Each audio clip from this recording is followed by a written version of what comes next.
All right. Well, this is I Seen That. My name is Alan. Woo! My name's Taylor. I wasn't wooing for you. Oh, dang it. What were you wooing for? Just life. Oh.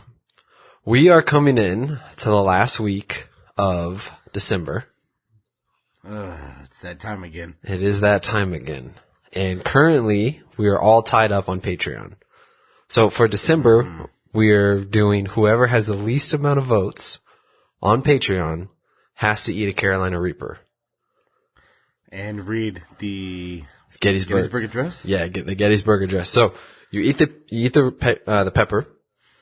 Then you have to read the Gettysburg Address. You have to finish it before you can eat anything that's going to help relieve your pain. Right. And that's going to be awful. And we do have to dress as Abraham Lincoln, correct? If you lose, yes. Okay. Oh, just me? Yeah, I don't know if I could pull that off. Yeah, you don't have the build for Abe. That's very true. Yeah, so right now we're tied, which means actually Taylor is losing. Correct. Because last month I lost the tiebreaker. So this month Taylor's losing the tiebreaker and it's going to go back and forth. So there'll never be a tie. There'll always be a loser. And hopefully this month it will be Taylor. Ain't that the truth? There's always a loser in this relationship. One of the things I wanted to talk to you though, I talk to people whose English is their second language too often. My English is getting worse and worse every day. Oh jeez, it wasn't even that good to start with. I know. I don't have that much further to go. He's regressed. Have you seen Star Wars yet? Did you see the new Star Wars, The Last Jedi? Yes. What were your thoughts? So I liked it, but I think at this point, it doesn't even feel like a Star Wars movie. Like, it just feels like a movie. I don't know if that makes sense. It doesn't feel the same as watching the old Star Wars movies.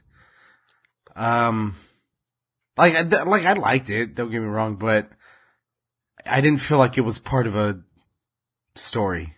Yeah. And I guess I feel the same way about The Force Awakens.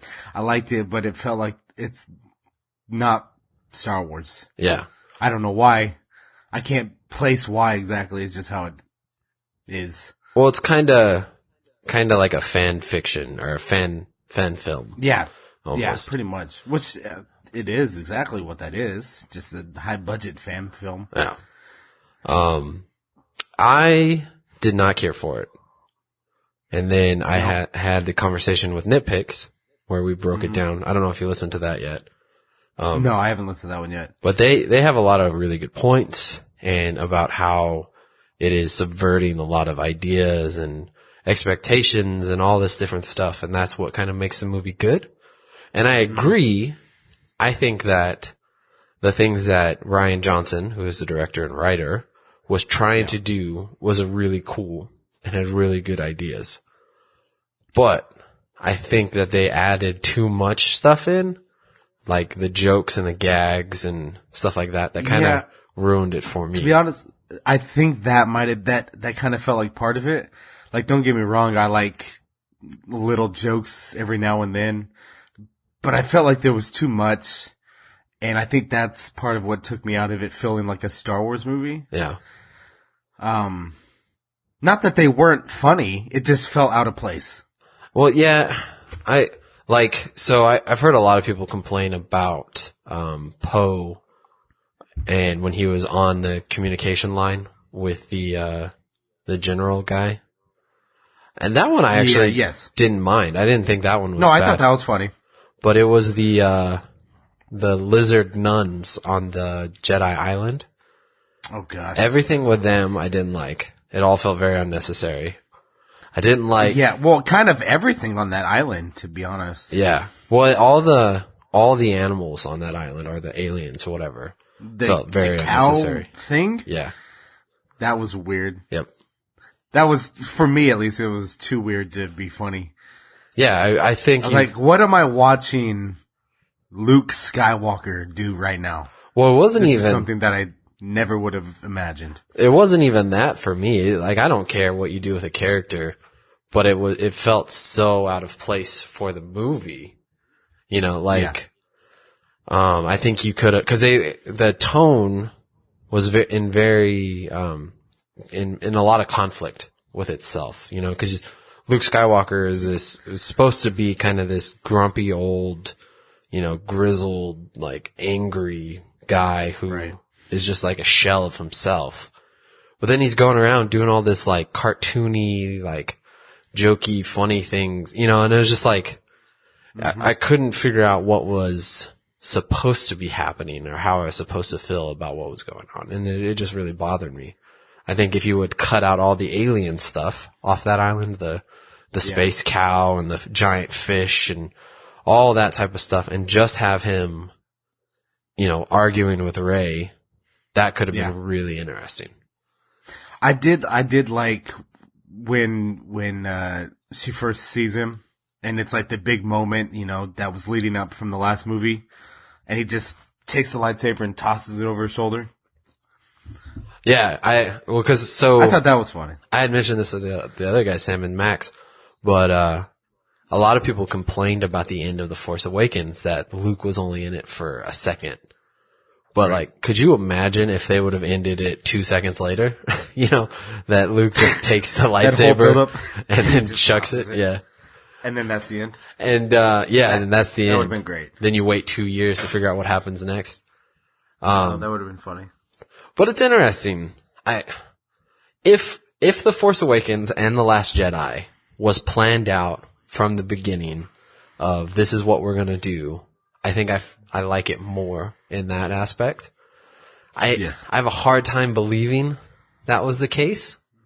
But you know, you never know, because The Force Awakens was completely fan service, right? Like everything was in reference to the original trilogy. You know, you had, which everybody knows you hate fan service. I do really not enjoy fan service, but everything in The Force Awakens had to do with giving the fans what they wanted to see, right? Like, you know, here's Han Solo, here's Chewbacca, here's the Millennium Falcon, here's, you know, the story arc is very similar to A New Hope, and you have all these characters coming back, and it's like, oh wow, this is so much Star Wars.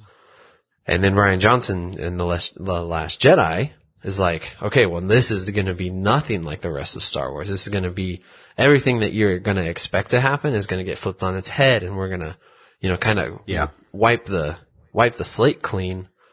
So if that was the intention, was give the fans what they want. Actually, it's kind of like they're like, we're going to give them more than what they want. We're going to really cram it down their throats. That way they kind of want a reverse. Then we're going to do the reverse and show the fans, oh, this isn't what you want either. Now they have room to kind of do whatever they want. And, you know, it's like, well, we did what you wanted, then we did what you wanted again. Now we're going to do what we think is best. Do you know what I'm saying? Okay. Yeah. But I don't know. I doubt that was the case. So I don't know if so as of now, there's already going to be a new Star Wars movie next year, which is the Han Solo movie. Yeah. And then there's the third in this trilogy. By JJ. But then have you heard? Yes.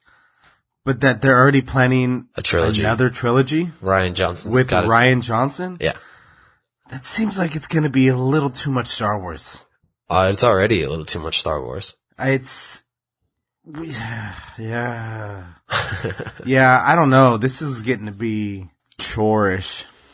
Yeah. No, it's, we talked about it on the other podcast. It's becoming kind of Disney fatigue. You know, exactly. You have Marvel, you have Star Wars, and it's just like, well, Disney owns everything now. Yeah. Well, and they also bought all the Fox properties. So they have X-Men. It's all of them. And so it's just, they kind of have this, I don't know what it is, like a monopoly? Well, no. The way they make movies, the tone. Oh, it's like a formula. Yeah. And they do everything by, and once they acquire a new property or not property, then they introduce it to that new formula, and it's all the same. Well, it's kind of artificial flavoring, right? Like, you ever eat like something that's just fake food and you like feel gross afterwards compared to eating something real? You're just like, Always. oh, like if you have a bunch of Twinkies, you're just like, oh, that's kind of what Disney feels like when you get too much of it. Disney has too many Twinkies. Exactly. But, overall, what was your opinion of The Last Jedi? I liked, overall I'd say it was good enough. Yeah. I was so bored when I watched it. I didn't get invested into the story. I didn't find any of it really that interesting. And I've kind of struggled with why that is. And the best explanation or analogy I could come up with is it's a really good dinner with really annoying company. You go to a restaurant and you have something that you enjoy and you like it, that part is good, but everyone you're with is just bothering you the whole time. And so it's like, oh, it ruined the dinner because of all this extra stuff. But at least the food was good. Yeah, but that's not how I look at it. That's my point is the company is ruined. Food was ruined. Yeah. I couldn't enjoy it because of all the extra stuff, all the gags, the casino, stuff. Maz Kanata didn't need to be in the movie. I really liked Kylo. I think Kylo. Yeah, I thought that was good. He was a big improvement from last time. Well, I thought he was really good in The Force Awakens too. I think the problem is Kylo is the most compelling character. And he definitely is. The writers and the directors want it to be his story, but they have to have heroes. And the heroes all feel very weak. And I think part of the reason they felt they came off real weak in this one is because they're setting up Kylo to be the biggest threat the universe has ever seen, and that the next movie or even the next trilogy, because I don't think Kylo's going to end. I think he's going to survive the next movie. Is going to be ultimately becomes good. No, I don't think so. I think it's ultimately. You don't think so? No, I'm trying to tell you what I think. Let's hear it. I think ultimately it's going to end up being the Star Wars universe is coming together to defeat Kylo. I think he's going to continue to grow in power in the dark side, and that the whole universe is going to have to work together. And so I think that's why the heroes were kind of weak in this one, because they're not really up to par to dealing with him. Right. Huh. I can see that. I still think he ends up being good. Yeah, I think they closed the door onto that. I think they. Think so? Yeah, I think that storyline is probably dead. Maybe possibly for the last two movies, and when Rey decided to be good and he decided to be bad, I think that was kind of the nail in the coffin. Like, all right, well now this is what we're doing, this is where we're going. Well, I thought if there was going to be a nail in the coffin moment, it would have been when he killed Han Solo. But he seemed to come back from that. So I don't know. Well, I don't know. Snoke said that he was conflicting him about that. Right. That was intentional. That, I don't think that was even him in himself. That Snoke was manipulating his emotions to get Rey to come to him. Yeah, tell it to the judge. But, which is me. All right. Well, that was, I don't want to talk about this movie ever again. I'm pretty done. You're done with it forever? I've thought about it a lot. I've talked about it to a lot of people. I've, gone back and forth on it, and I think it's not for me. I think that's what I've come down to. That Star Wars, I mean, I'm not a Star Wars fan, and this was definitely Has there ever been a movie for you? Because I feel like you say that about every movie we've ever talked about. I think I've said that about a lot of the movies that are, every movie.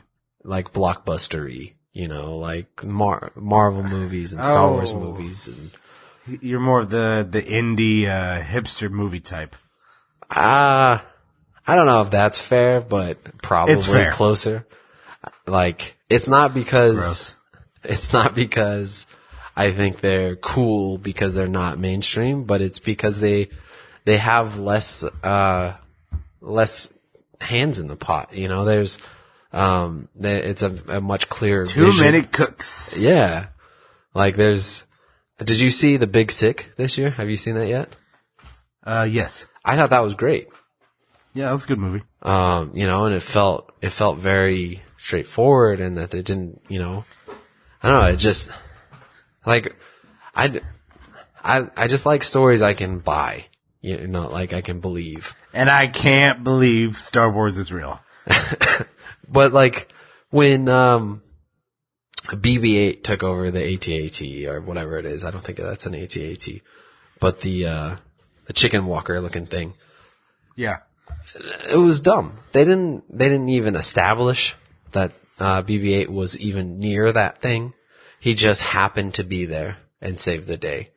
And I feel like there's multiple times where things just happen that everything works out. And I don't like that. I'll tell you the one issue that I had with this movie, and I liked the idea, but I did not care for the execution, was Yoda. Yeah, I didn't like it at all. Yoda felt out of place. It felt dumb, and he also looked dumb. Like they couldn't even like put together some animation for him. They had to go find his original puppet. Well, I think that was It just felt. Oh, was it intentional? yeah. I think they were trying to get It back more felt to the super original. janky. Yeah. But like he had this like cackling laugh. It really bothered me. I was really disappointed. Well, there's a few other. I mean, if we want to talk about And it, Leia flying through space. that was really bad. Leia flying That through was space. that was my second moment. That was the worst moment of this whole movie. Yeah, that was pretty awful. I couldn't understand why. But you know what I didn't understand as a filmmaking choice was, so Luke force projects himself, right? To the salt world, to the salt planet. Ends up fighting Kylo and doesn't. It's interesting. I want to rewatch it because I guess there's a lot of things that kind of foreshadow it. Like, he doesn't leave footprints. Kylo's leaving a ton of footprints.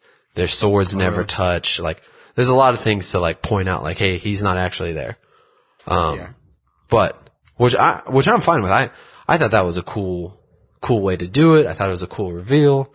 All of that stuff until Luke died 5 seconds later, and Yeah, I didn't understand that. it felt like such a waste. Like, Why did he need to do that? yeah, because it deflated the emotion of Luke dying, right? Like if Kylo cuts him in half and you're like, oh crap. And then nothing happens and you're like, oh wait, no, that's strange. And then he's like, I'll see you later. Goes back to the island and then turns into a Force ghost or whatever it is, turns into the Force. And I was like, well, it felt kind of like Glenn dying in The Walking Dead. Yeah, that's exactly what it was like. The dumpster fire. Yeah. It's just hard to care. Like you've already deflated all of that tension by revealing that, oh, it wasn't true. But then to do it 5 seconds later made no sense at all. Like, Yeah, I didn't understand that. so I don't know. I wish he would have survived. Not because I don't want to see him die. I don't care about that. I think characters should die. I think that is much more interesting when they do die. Yeah, but the way he died just felt like a huge waste. Like, why couldn't he have actually just been on the island or the planet and actually died? Yeah. Like, Or he might as well have just been there. that's what I'm saying. Yeah. Okay. Yeah. Yeah. Like, if you're gonna kill him anyways, why not kill him? Like, that would mean something to the audience. I know the point was, oh, he's now this legend to the universe, like, because he didn't die and he survived, you know, like, he didn't die in front of Kylo. He became this legend, like, you even see the kids playing with the toys at the end, telling the story or whatever. Mm-hmm. That's fine. Don't kill him on the island 5 seconds later. You know, like, It was cheap. or even if you want to kill him, give him more time to suffer, right? Like actually show like, oh no, that really took it out of him. You know, like he just, I don't know, it was like he was at peace and he sat down and he faded away into the forest. And it just, I don't know, it really bothered me. Yeah, no, I feel you. Did you take your kids to this? We took Brayden. What did he think? He liked the half that he saw. Did he fall asleep? Yeah, we did go kind of late though, Yeah. so I don't blame him. Yeah. Well, so if you guys want to help us decide who needs to eat a Carolina Reaper, you can go over to patreon.com/icingnat and vote for Taylor or I. And again, whoever has the least amount of votes at the end of December. Or Taylor. I said Taylor. I'm just making sure. Whoever has the least amount of votes at the end of December is going to have to eat the Carolina Reaper. And it's going to be funny. Probably not. But, yeah, so we're going to live stream it again. Like, Ooh, yeah. I live streamed getting my legs waxed. And so Yes. whoever does the Carolina Reaper will live stream that. So towards the end of, or the beginning of January, one of us will live stream eating the Reaper. It's going to be fun.